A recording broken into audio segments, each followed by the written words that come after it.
Et salut à tous, j'espère que vous allez bien. Alors aujourd'hui on a de l'actu chaude de vos régions avec AMD principalement, hein, avec le FSR 2.0 qui va arriver bien plus vite que ce qu'on pensait.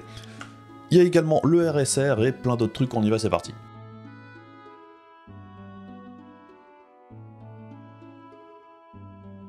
Et donc on commence avec Intel, hein, Intel qui a annoncé aujourd'hui son plan de développement pour l'Europe, puisque si vous avez raté un petit peu les épisodes précédents, en gros, hein, avec tout ce qui se passe en ce moment et ces dernières années, l'Europe ainsi que d'autres États se sont posé la question: est-ce que c'est vraiment si intelligent que ça d'avoir concentré la production de semi-conducteurs au même endroit quasiment, hein. Il y a énormément de choses qui sont produites à Taïwan, et on sait que l'instabilité actuelle et probablement future qui est en train de se passer, avoir mis tous ses œufs dans le même panier, c'était peut-être pas très malin. Bon, Intel se développe en Europe, hein. Il y aura des usines de prod qui seront faites en Allemagne, il y aura des choses un petit peu partout apparemment, hein. Un centre de recherche en France, plus d'autres trucs en Italie, en Pologne et en Espagne. Bon alors après, hein, les effets ne se feront ressentir qu'à moyen long terme, hein, puisque ce sera pas pour tout de suite, ça va commencer là maintenant,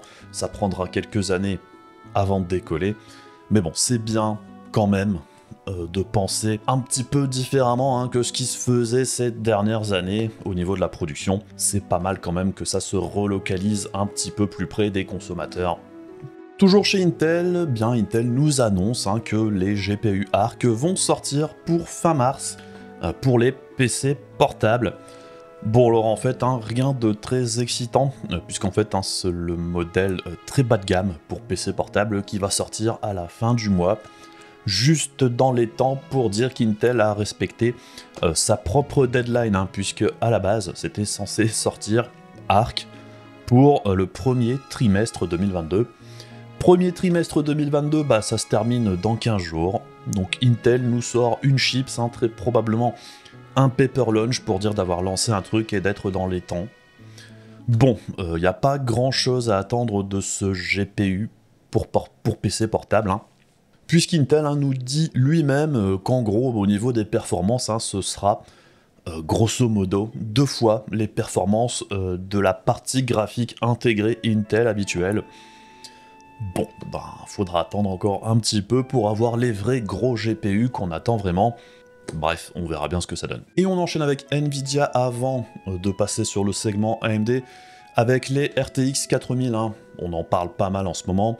La dernière fois, on avait parlé sur les GPU avec des rumeurs qui disaient comme quoi les futurs RTX 4090, hein, très certainement, pourraient consommer jusque 600 watts. Eh bien, ça semble se confirmer de plus en plus, donc pas de grosse surprise non plus, même si j'avoue, hein, que c'est un chemin qui me paraît un peu pas très intéressant. Enfin, un GPU qui consomme 600 watts, c'est juste n'importe quoi, hein, puisque derrière il faut aussi avoir là quand même la grosse alim qui va bien pour pouvoir gérer ça, et en plus très certainement les pics de consommation qui pourraient faire éclater même de grosses alimes de 1000 watts, hein, on sait pas. Donc 600 watts c'est vraiment beaucoup trop. En plus de ça, hein, débarquer avec un GPU grand public qui consomme autant dans une période où les prix de l'énergie sont en train de s'envoler, et de toute façon les prix vont rester élevés, hein, au niveau électricité, quoi qu'il arrive, ça donne encore moins envie. Et on enchaîne avec AMD, et AMD, on en a parlé dernièrement, hein, des nouveaux processeurs entre guillemets, enfin une nouvelle gamme de processeurs moins chers, et également les 5800X 3D. Ça y est, hein, maintenant c'est officiel, on a les slides d'AMD qui nous donnent du coup le tarif officiel et aussi la date de sortie. Donc le 5800X 3D, ce sera bien 450$, ce sera disponible le 20 avril, et au niveau des performances, AMD nous annonce toujours jusque 15% de performance en plus en gaming. Bon, très certainement en 1080p, voire moins, on verra bien quand ça sortira. Ce processeur, hein, à mon avis, c'est plus pour la collection qu'autre chose, hein, puisqu'au niveau tarifaire et au niveau timing, c'est pas forcément ce qu'il y a de plus intéressant, même pour du gaming uniquement. Et dans les processeurs un petit peu plus intéressants, hein, on aura bien le 5700X à 300$, le 5600 à 200$ et le 5500 à 160$. Et à côté de ça, on a toute la série de Ryzen 4000, hein, donc, du coup qui sont basés sur Zen 2, dont on avait entendu parler également. Le 4600G à 154$. Ce qui est plutôt pas mal, hein, en vrai. Le 4500 à 130$ et le 4100 à 100$, ce qui est pas mal non plus pour 100$, hein, même si pour 30 balles je prendrais plutôt le 4500. Bon, on en a déjà parlé de ces processeurs, hein, mais c'est bien d'avoir confirmation officielle, et tout ça, ça arrive également le 20 avril. Donc si vous aviez pour projet d'acheter un 5600X ou un 5800X là maintenant, ben, il est peut-être urgent d'attendre un petit peu. Les prix vont baisser, hein, que ce soit sur les 5600X ou 5800X, et ces nouveaux processeurs risquent de coûter un petit peu moins cher aussi que les prix annoncés. Enfin, il y aura sûrement des promos à droite à gauche. Encore une fois, merci la concurrence, hein. Si Intel n'avait pas eu une gamme très intéressante, principalement sur le bas de gamme, hein, ces processeurs n'auraient très certainement jamais vu le jour. Alors oui, ça arrive très tard, trop tard. On aurait aimé avoir ces processeurs directement, bah, mieux vaut tard que jamais, ça permettra quand même à certaines personnes de faire un dernier upgrade en AM4 pour un prix plus intéressant qu'avant. Et en même temps que ces nouveaux processeurs, hein, AMD va apporter le support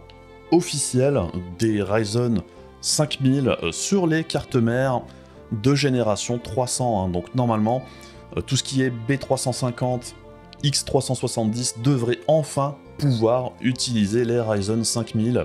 Bon, bah mieux vaut tard que jamais là aussi. Bien évidemment, encore une fois, hein, c'est quelque chose qui a été fait pour empêcher ceux qui sont sur ces plateformes-là de partir à la concurrence et de les faire acheter un dernier upgrade en AM4 là aussi, hein. Je le dis depuis le début, il n'y avait aucune raison valable sur le fait que ces chipsets ne puissent pas accueillir les Ryzen 5000. Et pour terminer, le FSR 2.0 et le RSR, hein. Le RSR doit arriver le 17 mars, donc ben, dans 2 jours. Ça y est, ça arrive enfin. Alors pour rappel, hein, le RSR, c'est en gros comme le NIS d'NVIDIA, ça apporte le support du FSR dans tous les jeux, en gros. Après, c'est un FSR sans implémentation officielle, donc ça veut dire, hein, que ça fait un upscaling de l'image brute, un petit peu comme les programmes dont j'avais parlé dans une vidéo il y a un moment, ce qui peut toujours servir, hein, même si évidemment l'implémentation du coup, enfin le résultat n'est pas aussi propre que si le FSR avait été rajouté dans le jeu par les développeurs, puisque ça upscale tout, hein, même l'interface et tout ce qui s'ensuit, ce qui fait que parfois ça peut donner un résultat pas terrible. Alors ensuite, le FSR 2.0 sera apparemment bien présenté par AMD à la GDC de 2022, hein, donc dans quelques jours. Alors, j'en avais parlé dans ma dernière vidéo, c'est juste qu'on a eu la confirmation que ce serait bien le FSR 2.0 quelques heures après que ma vidéo était en ligne, hein, du coup, j'ai pas pu en parler avant, mais bref. Ce sera bien le FSR 2.0. On a déjà appris plusieurs choses, hein, sur ce FSR 2.0. Et ce qui est très intéressant, eh bien, c'est que dans la philosophie, c'est assez similaire au XeSS d'Intel, et du coup aussi, ça se rapproche plus du DLSS d'NVIDIA par rapport au FSR 1.0 qui était un upscaling plutôt basique. Donc ici, ce sera bien un upscaling temporel, alors je sais pas trop comment on traduit ça en français, hein, mais c'est...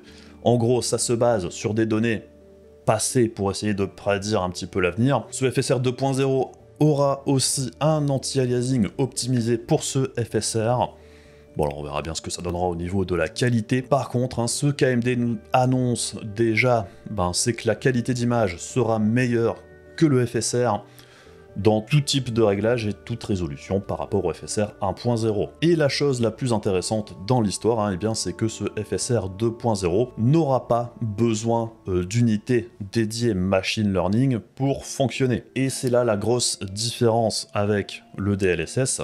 Par contre, ça ressemble énormément à ce que Intel allait proposer avec le XeSS. Puisque ce qu'on savait du XeSS jusqu'ici, c'est que quand il y a des unités dédiées dans les GPU d'Intel, il utiliserait ces unités-là pour pouvoir faire ses calculs plus rapidement. Par contre, quand il n'y a pas d'unité de calcul dédiée, il utiliserait les unités d'un GPU classique, et particulièrement les unités DP4A, qui ne sont pas les plus optimisées pour faire ce type de calcul, mais ça fonctionne quand même, et on a quand même un gain de performance. C'est juste qu'il est moins élevé. Et c'est déjà un petit peu ce qu'on retrouve par rapport aux rumeurs qu'on a déjà entendues sur ce FSR 2.0. Alors c'est que ce sera moins rapide au niveau du gain de FPS, on aura moins de gains que le FSR 1.0. Par contre, la qualité d'image sera supérieure. Donc sur RDNA 2, on n'a pas d'unité de calcul dédiée machine learning. Par contre, sur RDNA 3, les futurs GPU d'AMD, il y en aura très certainement.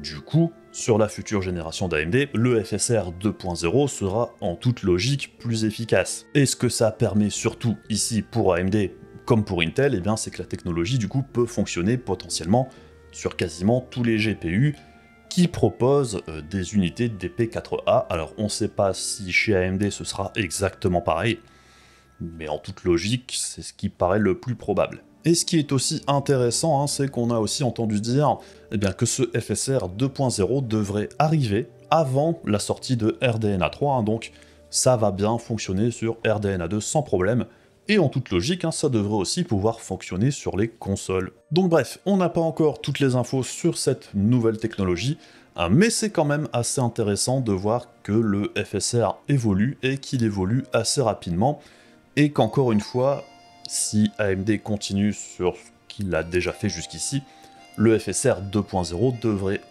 en toute logique être aussi ouvert que le FSR 1.0, du moins on l'espère, pour pouvoir permettre une implémentation assez simple dans le plus d'applications possible. Puisque bien évidemment, le but pour AMD ici, c'est de couper l'herbe sous le pied du futur XeSS d'Intel, mais aussi surtout pour couper l'herbe sous le pied du DLSS, évidemment. Puisque on sait très bien que sur les futures générations, le DLSS 3.0 dont on entend parler depuis un moment, a une importance toute particulière. KMD nous propose un FSR 2.0 qui devrait normalement offrir quelque chose de similaire. Alors au niveau qualitatif, ce sera peut-être un petit peu moins bien, on sait pas, on verra bien. Mais si on nous apporte quelque chose d'ouvert, qui fonctionne sur n'importe quel matos, qui fait 95% du boulot, même si c'est légèrement moins bien, la plupart du temps, les développeurs vont pas aller s'emmerder à implémenter tout un tas de technologies différentes qui font la même chose, autant utiliser celles qui fonctionnent sur tout type de matos. Au final, ça ressemble un petit peu à ce qui s'est passé avec le G-Sync. On verra bien si ça suit un petit peu la même voie, mais bon, ça semble quand même une évolution plutôt logique de la chose. Puisque bon, l'enjeu pour AMD, très clairement, c'est d'enlever l'avantage DLSS d'NVIDIA, qui est très clairement la technologie la plus intéressante sur ces GPU actuellement. Et comme c'est réservé uniquement aux GPU NVIDIA, ça leur faisait un avantage quand même assez significatif. Même si le FSR, ça permettait un petit peu de combler ce manque, on va dire, le fait qu'il ne soit pas d'aussi bonne qualité, ça a toujours été un point négatif. Bon, on espère que ce FSR 2.0 sera aussi bon. Enfin bref, voilà, c'est tout pour moi, pour aujourd'hui, pour ces petites newsas. Ça fait plaisir quand même, toutes ces annonces, il y a des trucs assez encourageants. Et vu le contexte actuel du monde qui est pas tip top, bon, au moins côté tech, c'est un petit peu plus joyeux en ce moment. Bref, on se retrouve assez rapidement pour d'autres vidéos. Je vous fais des bisous, je vous dis à la prochaine. Salut!